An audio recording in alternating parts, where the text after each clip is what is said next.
Jadi Mhm. kita, kuatin iman kita supaya yang apa ya, nggak apa ya, berhusnuzon, nggak suudzon kayak, "Ini pasti kiriman nih," gitu. Mhm mhm. Jadi kayak misalkan kita sakit ataupun kita tiba-tiba, bersikap aneh, kita lebih yang kayak berpikir lebih apa, positif aja sih.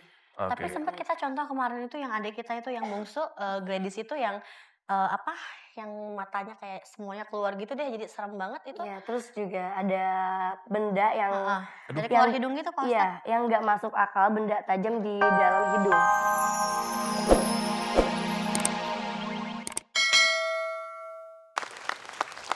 Assalamualaikum warahmatullahi wabarakatuh.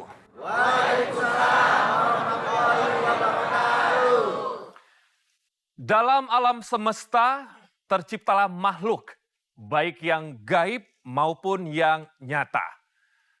Ada yang kasat mata, namun juga banyak yang masih menjadi rahasia. Di program ini kami akan mengungkap rahasia menjadi kasat mata.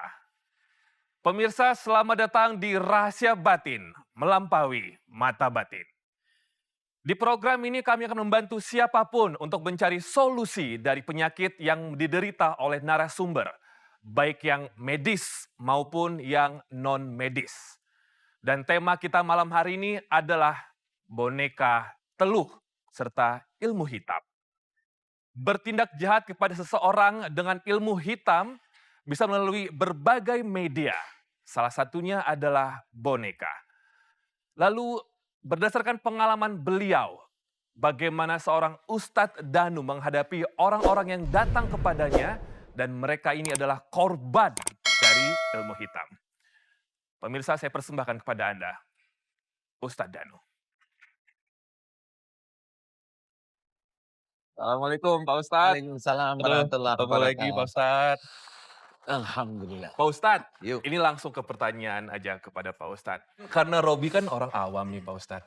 Sebenarnya proses dari ilmu hitam itu seperti apa sih Pak Ustadz? Kan ada yang pakai boneka, lalu apakah dimasukin jin atau gimana sih Pak Ustadz penjelasannya sebenarnya? Jadi gini, yang saya amati bahwa seseorang yang melakukan sesuatu pekerjaan tanpa karena Allah Ta'ala itu biasanya yang masuk jin. Itu nomor satu itu dulu. Jadi yang paling ringan itu tidak dalam proses ke arah ilmu hitamnya.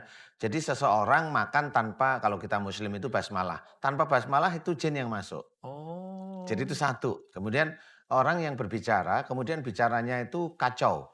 Tanpa ada ingat pada Allah Ta'ala. Ingat pada Allah Ta'ala itu pada waktu dia bicara, dia itu akan menata omongannya agar tidak menyakiti orang lain. Kan ingat kepada Allah Ta'ala agar tidak menyakiti orang lain. Nah, orang yang berpikir selalu seperti itu, ini karena Allah. Berarti bicara ini, dia ngomong, dia tidak tercampur dengan jin.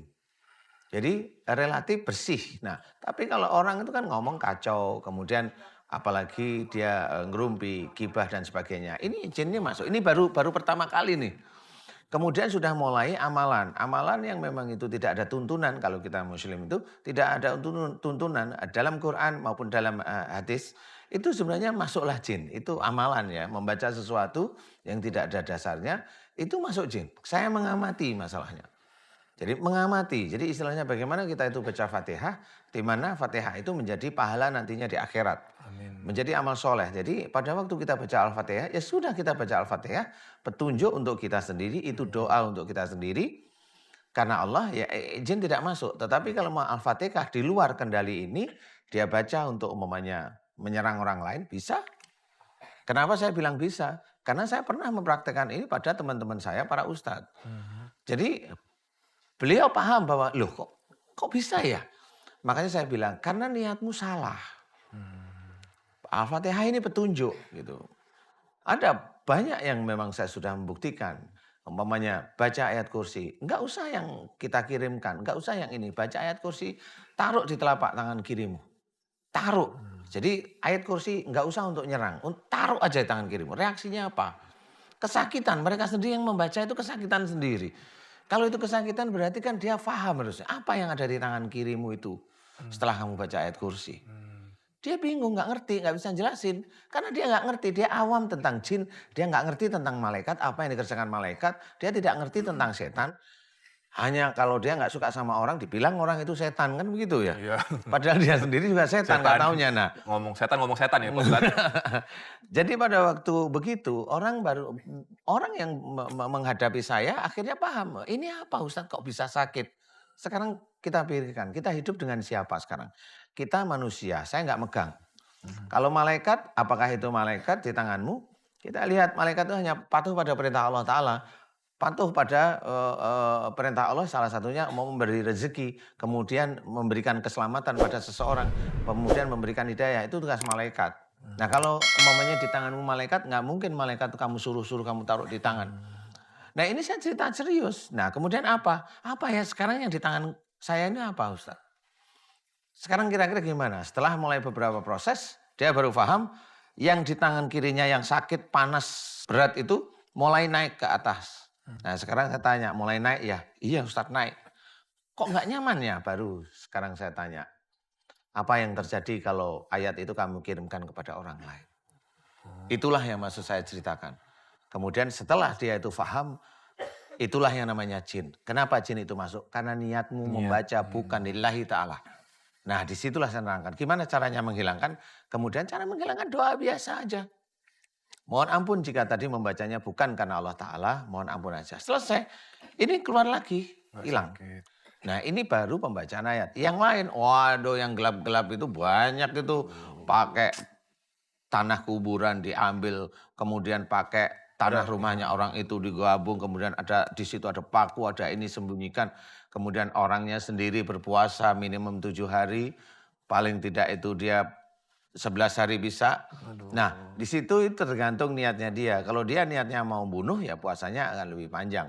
Kemudian apa yang ditaruh di situ? Kemudian dia baca mantra atau pakai ayam atau pakai macam-macam. Kalau dukun itu macam-macam dia. Ada yang kain kafan ya Pak Ustadz sampai gali kuburan yang baru mereka diambil gitu segala macam. Aduh. Iya, kalau itu biasanya untuk ilmu aja. Kalau ambil kain kafan itu ilmu. Biasanya kalau mereka biasanya ilmunya untuk ngilang katanya. Oke Pak Ustadz, sekarang kita akan bertemu dengan kedua bintang tamu kita. Kali ini ada dua Pak Ustadz. Berbicara soal persaingan, tentu saja persaingan di dunia musik atau industri musik Indonesia, khususnya mungkin dangdut, sangatlah ketat. Mungkin juga ada hubungannya dengan ilmu hitam. Ya Pak Ustadz ya, namanya juga saling menyingkirkan. Namun bagaimana dengan kakak beradik yang akan kita undang bersama kita pada malam hari ini? Pemirsa, ini dia Gina Yubi dan juga Gea Yubi dalam Yubi Sister. Assalamualaikum. Silakan. Waalaikumsalam warahmatullahi. Assalamualaikum, apa kabar? Baik ya? Alhamdulillah Alhamdulillah Pangestu. baik ya. Terpaut berapa jauh usia kalau Robi boleh tahu? Kalau Yubi sisternya Gina sama Gea itu jauhnya itu 13 tahun. Oh. Kalau Gina ke Gita bedanya 4-5 tahun kalau nggak salah. 4-5 tahun ya Kalau ke Gita, perbedaannya. kalau ke Oke. Gea Ke Gea? 13 tahun. Oh wow, lumayan jauh ya. Ya, Nah, ini makanya. tadi kan Pak Ustadz di awalnya Ya. sudah ngebahas juga tentang persaingan, ada persaingan perdagangan, ya, bisnis, atau mungkin juga karir. Kalau dalam dunia menyanyi, khususnya dangdut, dari Yubi Sister sendiri merasa ada persaingan yang mengganggu kalian nggak? Coba cerita sama Pak Ustadz mungkin atau sama kita. Ya kalau iseng-iseng kayak gitu mungkin ada aja. Heeh. Cuman kita kayak apa ya lebih kayak abaikan aja deh, kita kuatin iman kita supaya yang apa ya enggak jadi enggak apa ya berhusnuzon, enggak suzon kayak ini pasti kiriman nih gitu. Jadi kayak misalkan kita sakit ataupun kita tiba-tiba bersikap aneh, kita lebih kayak berpikir lebih apa positif aja sih. Tapi sempat kita contoh kemarin itu yang adik kita itu yang bungsu, Gladys itu yang yang matanya kayak semuanya keluar gitu deh, jadi serem banget itu. Iya, terus juga ada benda yang Dari keluar hidung gitu Pak Ustadz. iya, yang nggak masuk akal, benda tajam di dalam hidung. Ini adik Adik kandung adik yang bungsu. adikku yang bungsu. Usia Berarti berapa? adikku yang keempat. Sekarang 1 SMP lagi pesantren ya di Bogor. Benda asing keluar Ya, dari kayak, hidung?